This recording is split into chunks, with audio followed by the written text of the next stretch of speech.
some good things I want to share with you. So I'll go ahead and jump in the presentation. Just to make sure you guys know, I'm Frank Botdorf. I'm with Eon Reality, and Eon is located in Irvine, California, and I've got a slide here in a second to give you a little more details. I'm going to stand back here. I kind of usually like to walk around, but so I don't have to keep turning around and looking at what slide I'm on. I'll probably stay put back here. So just to give you a little bit of background of Eon and who we are, to give you some context of what we've done. We've been around since 1999, so we've been in this business for quite a long time. We've kind of seen some of the ups and downs of AR and VR over the years. I've personally been with Eon for working on 6 years, and I can tell you just in the 6 years that I've been with Eon, there is a lot that's happened in this industry. I know first couple of years when I was talking to folks about our technology, it was more of an educational process. But now we've switched gears quite a bit in more of practical use and applications and how to solve specific problems versus kind of generic or general conversations about the technology. Eon is, as I said, based in Irvine, California. We do have offices around the world. We've got about 300 employees in those offices. Some of the big offices are, as you see, Manchester. Our core technology is out of Sweden. Singapore office, Laval, France, and I'm leaving several out, but those are the big ones. So the one thing that I wanted to share with you is one of the things that Eon does is we work with a lot of different types of hardware, and I'll show you something in a minute and give you a little more information about that. But most of what we do, we try to vet ahead of time so that we're not kind of beta testing or alpha testing technology on our clients. So a lot of what we do is have a lot of strong relationships with some of these folks that are coming out with products that we kind of know that's coming around the corner, maybe not quite out on the market yet. So from a standpoint of market segments and who we've done business with mostly in the early days, if you think about this technology, only until the last couple of years has it really gotten to what I would consider kind of a consumer level potentially. So in the early years, this was pretty expensive stuff, no doubt about it. And we're talking about big immersive cave environments, if you're familiar with the term, big cab walls, curved walls, motion tracking, those kinds of devices. Still, we do those today still. And I don't necessarily see the head-mounted displays replacing them, but they certainly are a much more affordable way to get started, no doubt about it. But from a standpoint of the major industries, I would say energy sector and aerospace was historically some of our big industries. Since we're here in Houston, not to say that that's the reason why, but I would say oil and gas specifically within the energy sector. So we've done a lot of work with a lot of companies in this space. Probably the most clients from a specific client, numbers of clients, is in the education space. But Eon does have a lot of dedication to the education market, so that's by no means our most profitable vertical market.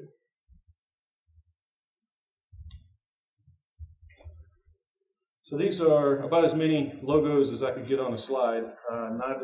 Not by any means the extensive list, but certainly a big number without having the logos really tiny. So most of these names you probably recognize.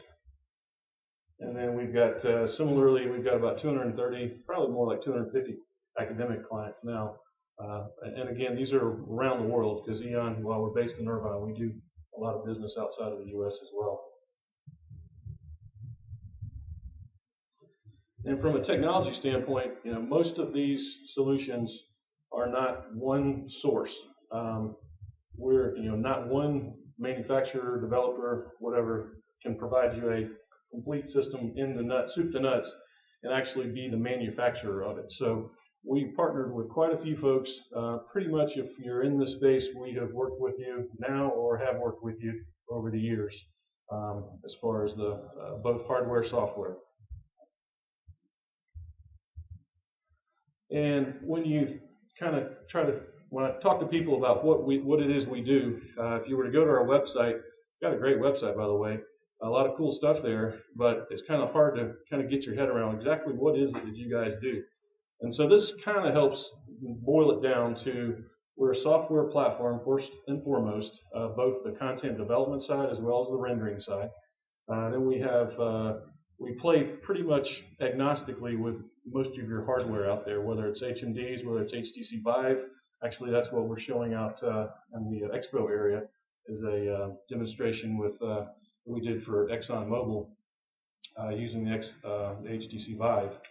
But Oculus Rift as well, smartphones, and then of course any range of display systems. Then we do actually create content ourselves, but we also, if someone like yourselves wanted to buy our software, we will sell it to you. So it's not like, and that's an attractive piece for a lot of folks that are wanting to get into this, for companies that are wanting to get into this, don't want to feel like they're always having to outsource the development to someone else, but can also learn the technology as well. So this slide really kind of gives you an idea of the different types of hardware that we work with. Now, I use this analogy a lot. I mean, pretty much if it's a main brand or major brand out there, hardware device, we can support it. And of course, now if you've got a cousin that's in a garage somewhere that's working on some kind of offbeat headset or something, probably we won't be able to support that unless it becomes mainstream.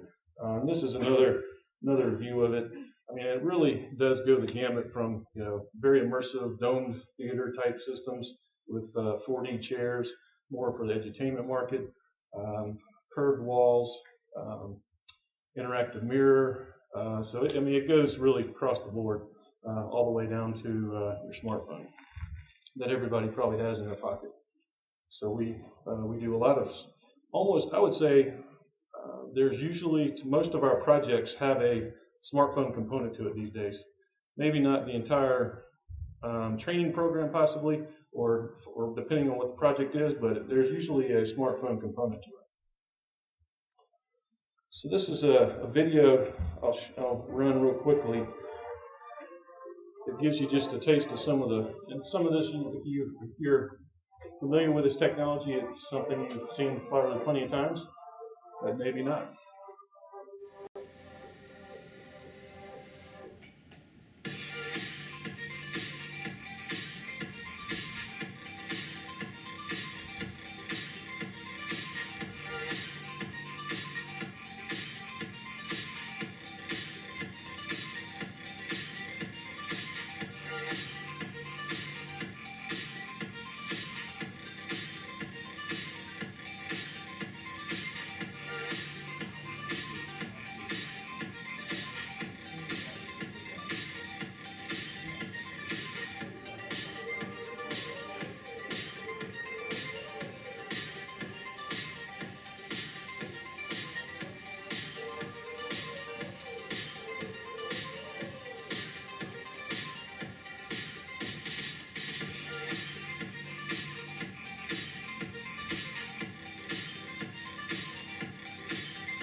All right, so that kind of gives you a visual of what some of these systems look like, if you haven't seen some of them.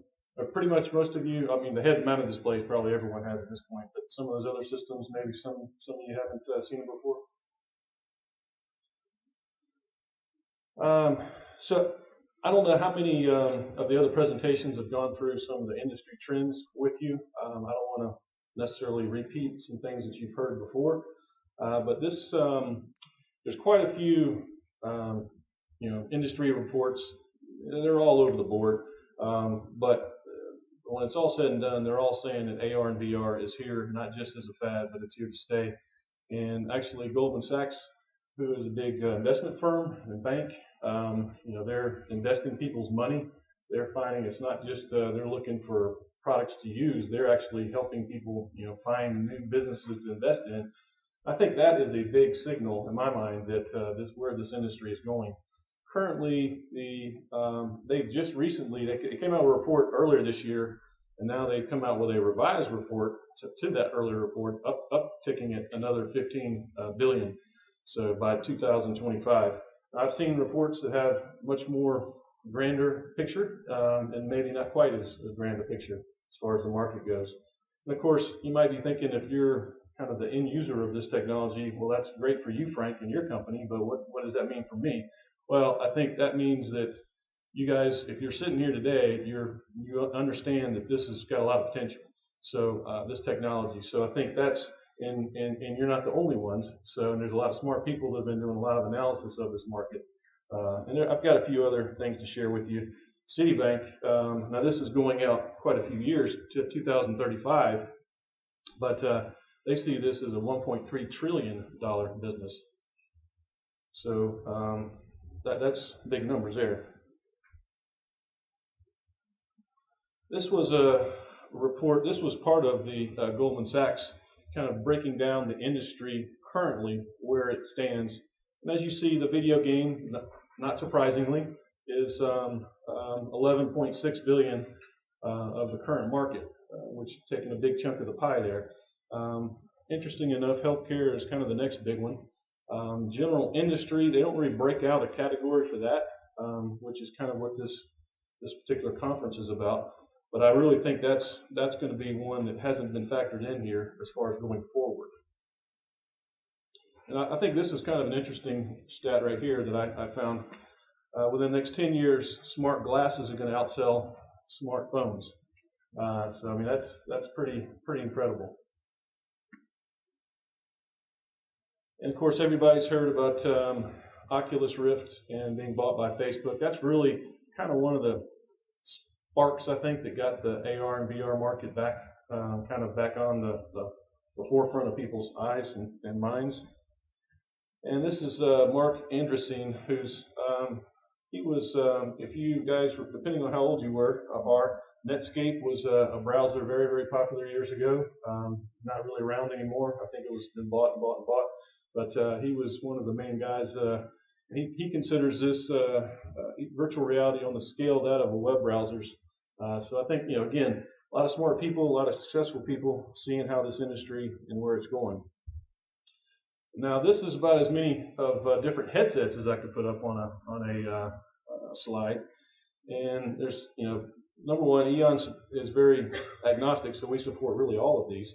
I would say Samsung Gear, just that's been pretty popular. We've done a lot of projects in Samsung Gear, but certainly not exclusively.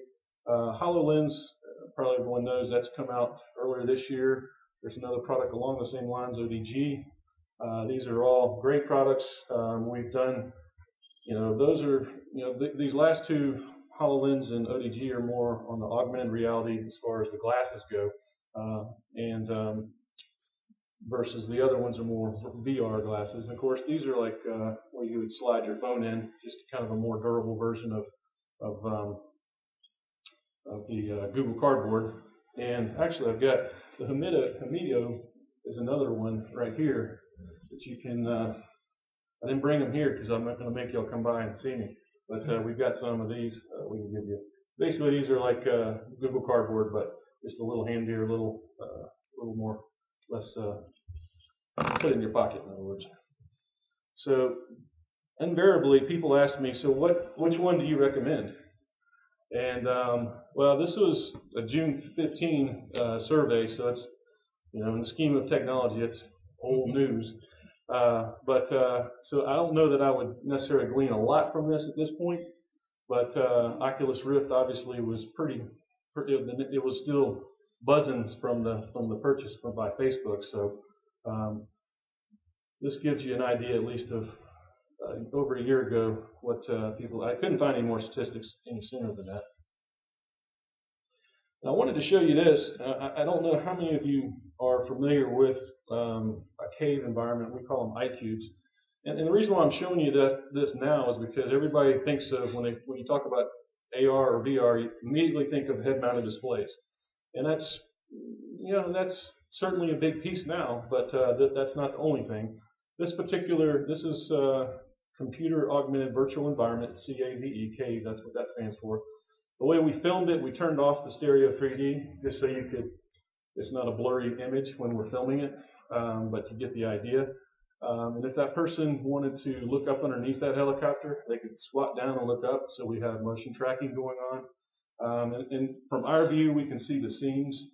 That user cannot see the seams, so it's all one blended image. So it's just, I wanted to make sure, in case you have never seen one of these, at least give you an idea what one looks like. They come in lots of different sizes, shapes, qualities, so just to give you an idea. Can I ask a quick question about Sure. it? Can you have multiple users in that cube if it's a larger and maybe has a roof? There's a couple of answers to that. I always love the answers when there's multiple. With the motion tracking, let me go back to it. That's what's going to be kind of the catch, because that guy's got those little antennas on his glasses. So the motion tracking system is looking like, if he's looking to the left, it's slightly changing the image to his perspective. So you can have, and we've had these at trade shows, like big trade shows.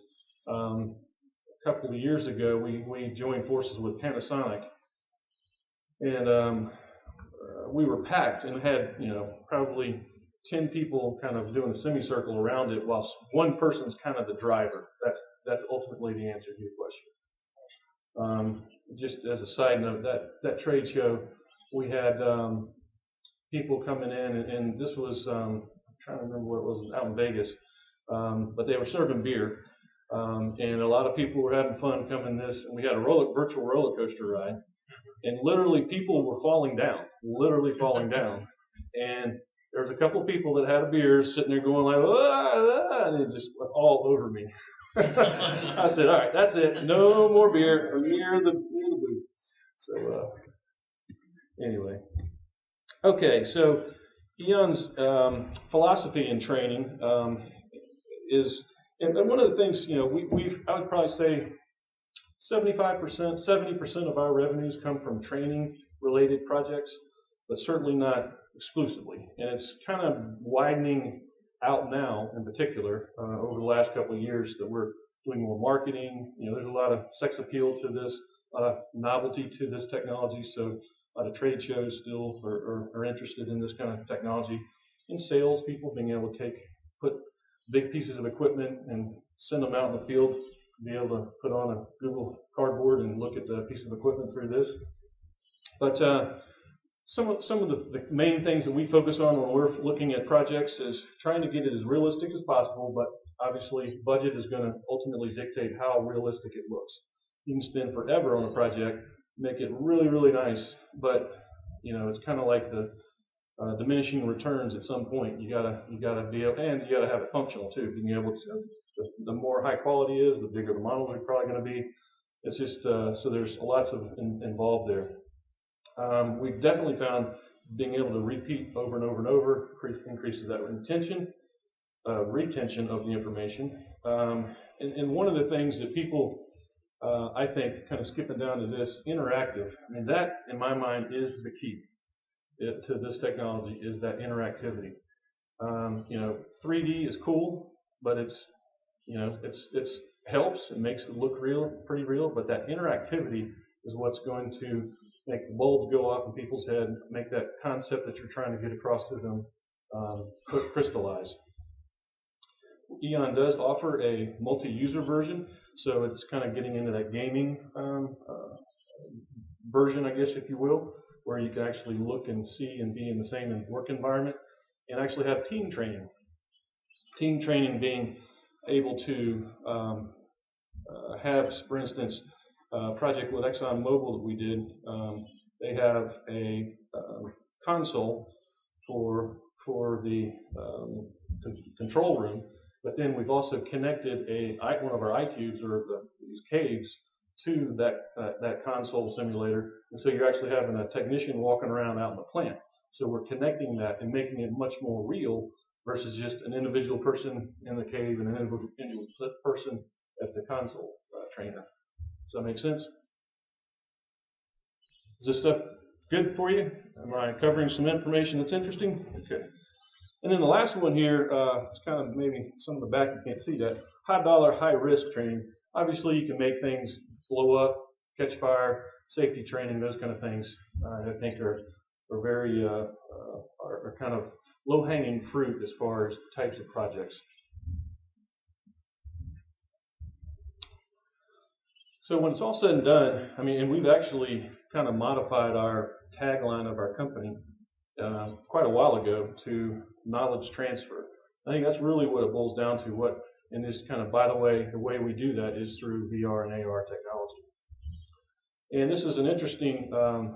Bloomberg did a study a while back. Actually, it was reporting on a study that Shell did, and what makes a company survive over 100 years.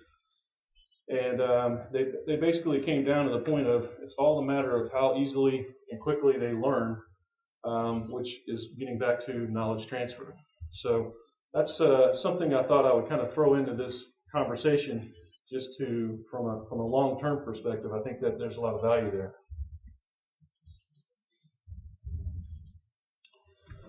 And from a standpoint of what is it that VR and AR does, or why, what is it kind of focusing on, or what specific learning concepts is it hitting? I'm not an expert in Bloom's taxonomy, but essentially it's getting past the rote memorization, and it's getting more towards the having to think, and a lot of these different critical skills like explore, dissect, assemble, reconstruct, plan, and configure. And those are things you actually really have to know what you don't just memorize something and then regurgitate it. You've actually got to use some of your computing power in your brain. And that's really where we see VR and AR hitting the sweet spot. These are some probably older studies over the years. Basically, it's also, and this is more towards students, like K through 12. But all of it says that this technology is improving, whether it's retention, work as far as the test scores, etc. All right, so now let's talk a little bit about, and let's maybe, since we are in Houston, such a big oil and gas industry area, how does oil and gas training happen today, and why should we be looking into this? Well, and I'm sure this is not just oil and gas, I can tell you that for sure. Demographics there's a lot of chunk of the workforce moving out of the workforce, and companies are having to backfill those positions and having a very, basically they used to have 15 years to be able to get someone up to being a master or whatever at what their job was. Well, now they got to compress that down to maybe 3 or 4 years. So that's a big factor there. And on the job training, depending on the type of training, obviously you can't turn off a oil plant just so we can go through training. So there's certain things you can do in virtual worlds that you can't do in the real world, and those are some targets. So as far as how is it done today, operators usually go through traditional classroom.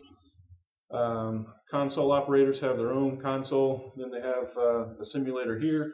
And of course, as I mentioned, training done separately. That's in those isolations.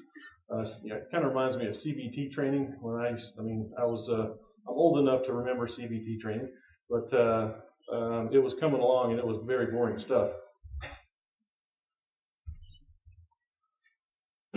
And then from a standpoint, this graph right here is showing you from a lifecycle cost. It's basically saying that from a product development, product lifecycle, a lot of your decisions are kind of locked in on the front end and you can't, once you've made those decisions, it's too expensive or too hard to turn back. So if you're able to potentially do some of this in virtual reality, maybe product development in virtual reality, you're able to identify that and maybe stretch this decision window further to my left. You're right.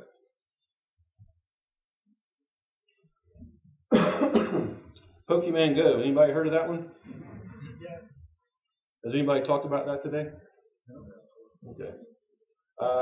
From a company standpoint, we could not have placed better advertising. I mean, we did not make Pokemon Go, but we could not have placed better advertising in Google searches and keywords and all that kind of advertising.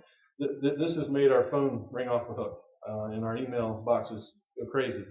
It's really bringing it down to the consumer level so that they know what. I mean, maybe they don't know the term is augmented reality, or mixed reality, but they're getting the idea of, hey, maybe if I could do it with this, but maybe do it in my job or something like that. So it's really done wonders for our company. But basically, what have we learned from that? It's easy to learn but hard to do, those kind of things, as well as being able to provide kind of a gaming theme for some of your education and potentially for your training. And we've got a project we're working on right now for a major university in Australia that's instead of having student orientation, everybody shows up in the big auditorium. We're creating basically a Pokemon type Go game for them for new orientation students coming in.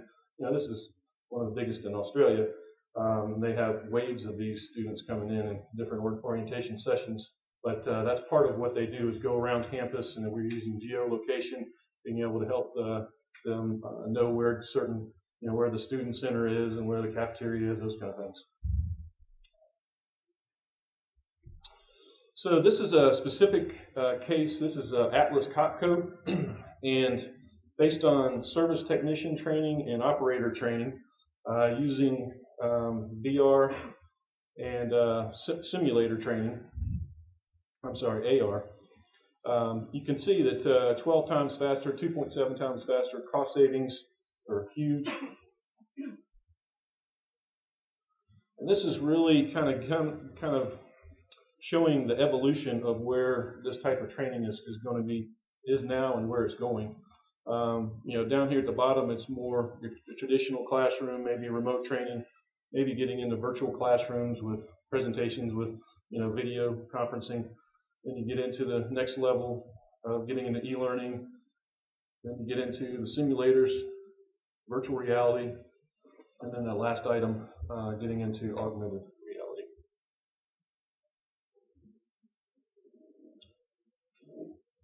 I think the only thing I really want to mention here is, a lot of the industry, and I'm talking Fortune 1000 kind of companies that we're working with now, they're wanting to not just have this isolated VR system over here is doing something that's, they're not able to track, who's gone through the training. I mean, a lot of this has to be, for government or some kind of certifications, you've got to be able to track HR records if they went through this training, et cetera.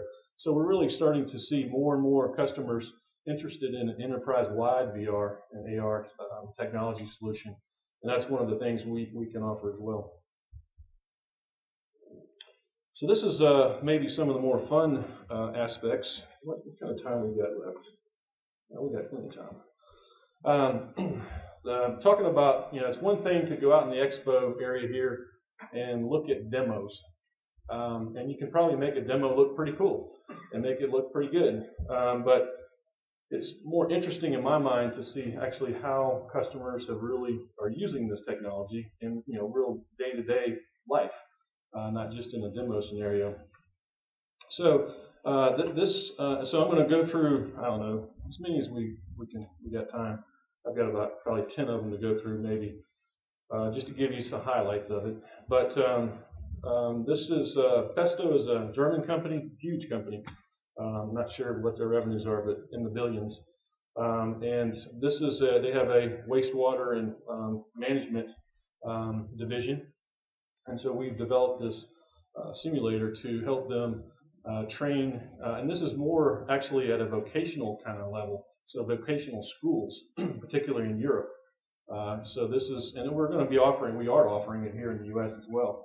So it's not just, I mean, if you think about, if I think about the projects we've done and kind of what we've worked on, most of it has been pretty custom stuff, very custom to a particular plant or a particular customer's device or whatever.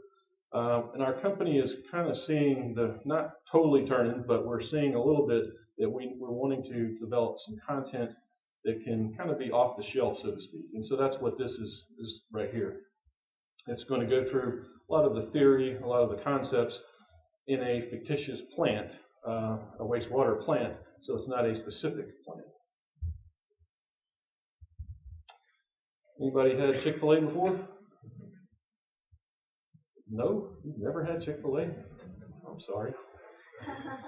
It's great. Well, I'm from Atlanta, so they're based out of Atlanta, so I've eaten it for years and years. Chick-fil-A has a huge, they've got a campus out down by the airport in Atlanta, and then not too far away from the main corporate campus is this huge warehouse area across the street. And in this warehouse, they had a fully functional Chick-fil-A restaurant, including the drive-through, but they didn't use cars, they used golf carts. Then they had an area where they did foam board, so they built in foam prototypes of different restaurants' designs. And then now they have an area for VR. So, and before I got into this project, I thought one Chick-fil-A restaurant was pretty much like the other. Well, they're building about 100 new stores or restaurants at a clip a year these days, and that's not counting the retros and upgrades and redoing of current existing facilities. So, there's a lot of architectural design work going on, and being able to go through and look at different. They go through the lighting, the wainscot, and they go through every little detail. They're very meticulous. So it's a great way for them to get away from the foam boards and be able to do it all in VR. So Joe Cheban, that's who I was supposed to be today. This is a comment that he's made. Joe was very instrumental at Exxon, and he was one of the, he was kind of the project lead of getting VR into Exxon and being used. And I think I mentioned this, their goal was to try to get 15 years of experience compressed down to 3 years. You think about it, that's pretty hard to do.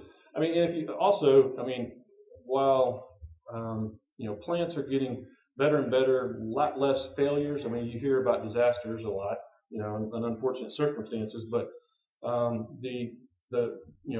person can maybe go through a 30-year career and never see something go crazy. And so VR allows them to make those crazy things happen and be prepared. Because it's just, luckily, we're at a point where a lot of the technology and the way the plants are designed, there's just not that much things that go wrong. But when they do, it's major, and you need to be able to react.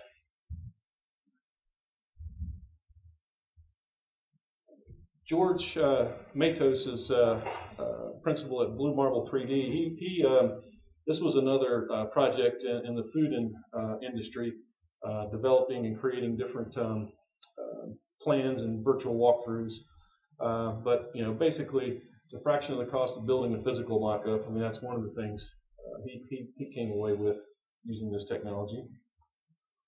Raytheon is a big defense contractor. If you've ever heard of them, just doing business with them was tough. It's because they got so many restrictions, and you got to go through all sorts of different vetting processes for them to approve you to do business with them. But I was personally working on this project, and this was a very cool. Basically, they have a what is called a command view software. It's all more traditional, but it's on 2D, but it's in a big control rooms environment Well, we actually turned that into a 3D and visualization and immersive view for a battlefield kind of simulator. So that was a fun project. Can't really talk a lot more about it than that, but that's about as far as we can go. Waters Company. This was a very scientific related product or company and products, if that makes sense to you down there. It does something to do with ionization of water. And in this case, this was more of a kind of a fun thing. It was more of a trade show type or more of a VIP experience. They wanted a wow factor. They had 2 of our iCubes. Then we had as if you were a water molecule going through this process. So it was kind of like you were riding a roller coaster. And actually, they got the idea from the roller coaster that I was talking about a while ago when I got beer thrown all over me.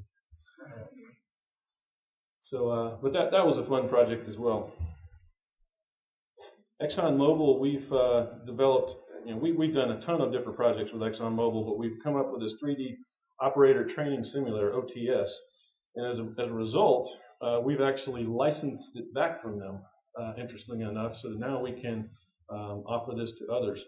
And this is really the main components to it, is tying that, making that multi-user environment. Eon has a product called Coliseum that allow you to be in an environment. But this is actually tying a VR environment to a console trainer.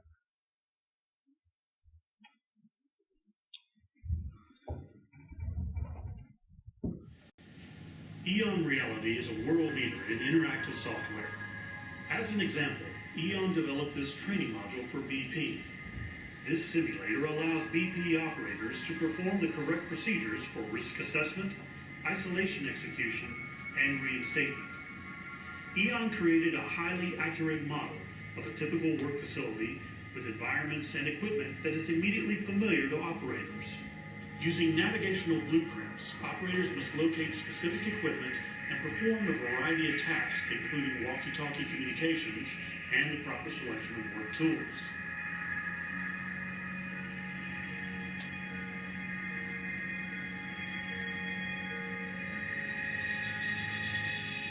All of these activities are reinforced by a checklist, ensuring the operator follows the procedures.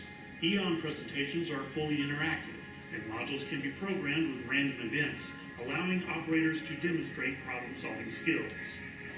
At the same time, these modules are projected in 3D stereoscopic technology, giving the viewer a more realistic, true-to-life experience. Research has shown that interactive stereographic presentations by Eon are learned faster and recalled better than traditional classroom training. Contact your Eon representative for information about how Reality 3D. Okay, so that was a project we did for BP. We've done quite a few with them as well, and that was actually originally done for just pushed out to just a 2D display system, like a web-based intranet. Really is what it was. And then they liked it so much they wanted a more immersive version of it. So that's when we got some of our other just immersive display systems. So we kind of have multiple versions of that particular scenario there.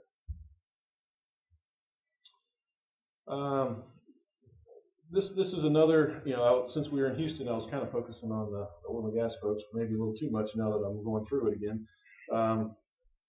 But this was another project with TSC Simulation, and this one's based on HTC Vive. And as you can see, they're going through various different specific modules, if you will. And of course, we work with a project manager and a subject matter expert, and with an S, usually experts, make sure we're going through the proper sequence of events and processes and procedures. And Rio Tinto, I think is how you pronounce it, they're one of the biggest mining companies in the world, which I'm not familiar with them. This is some of my colleagues overseas internationally worked on this project. But they're basically using this for, you've heard John Deere and some of the big U.S. manufacturers of the equipment using this technology quite often for training, and I think that's what these guys are doing as well. GE. They have a product called Predix, which is predicts when certain components are going to fail and need maintenance and repair. And I think this crosses multiple industries, even in oil and gas as well. This right here is a subsea application. Well, it's kind of cool when we actually pushed it out to smartphones in this case, where you're going below water, so you're sitting in this capsule going underneath the water. It's very, very kind of gamey feel to it. And then you're going under the water and you're seeing the pipelines and you're seeing a leak and you've got to go over and weld and fix the leak.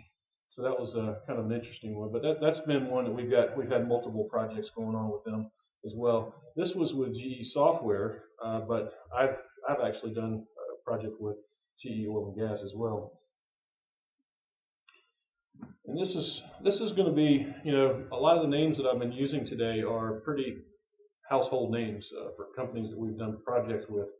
This one is not, this is not a small mom and pop, but it's definitely not as big a scale as some of those companies. And I'm sharing this with you. Number one, I think it's great to hear their own words of why this technology works for them.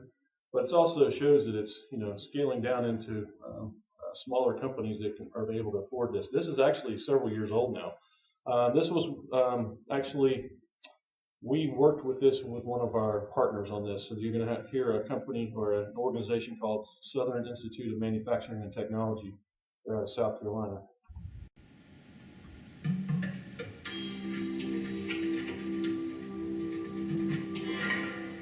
Virtual simulation is revolutionizing how companies conduct their businesses. Based out of Florence, South Carolina, the Southeastern Institute of Manufacturing and Technology Virtual Simulation Center is setting the pace. The SIMT is the front runner in 3D content development and offers portable stereoscopic theaters as well as access to many other amenities located on site at the center. SIMT's developers are busy providing businesses with innovative ideas and techniques in this futuristic technology. Fabrical is a Michigan-based plastics manufacturing company with a plant located in Greenville, South Carolina. Fabrical partnered with SIMT to create a comprehensive virtual reality training program that utilizes 3D animation. The reasons were clear. We call it the curve. The curve is how long it takes an individual we bring in here that knows nothing about thermoforming and make them a efficient employee to us. We needed to get them to relate to the training. So the book was boring, and we all know, with the computer games, with them sort of stuff, you can get into them, you can be part of it.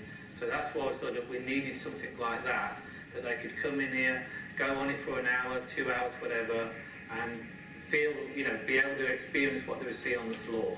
We decided to implement 3D because everyone learned at a different pace. Visually, it's easier when you can actually see what it is someone is trying to explain to you if you actually put it in front of them, compared to actually using a manual. The process that we used that was implemented with SIMT, they would review our raw data. They would come in and take pictures, make videos. We would write a script. They would look at our equipment drawing. Our 3D animation was actually produced. We reviewed it. We made some changes. They installed our Eon system for us.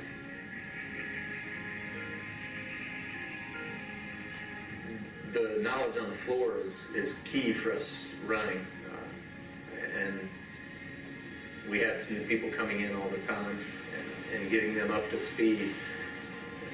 Doesn't matter how well you explain something to them if they don't understand the terminology, and in my opinion that's the biggest benefit. They can see this flyby, they can understand in their brain what a thermoformer looks like before they even go out on the floor.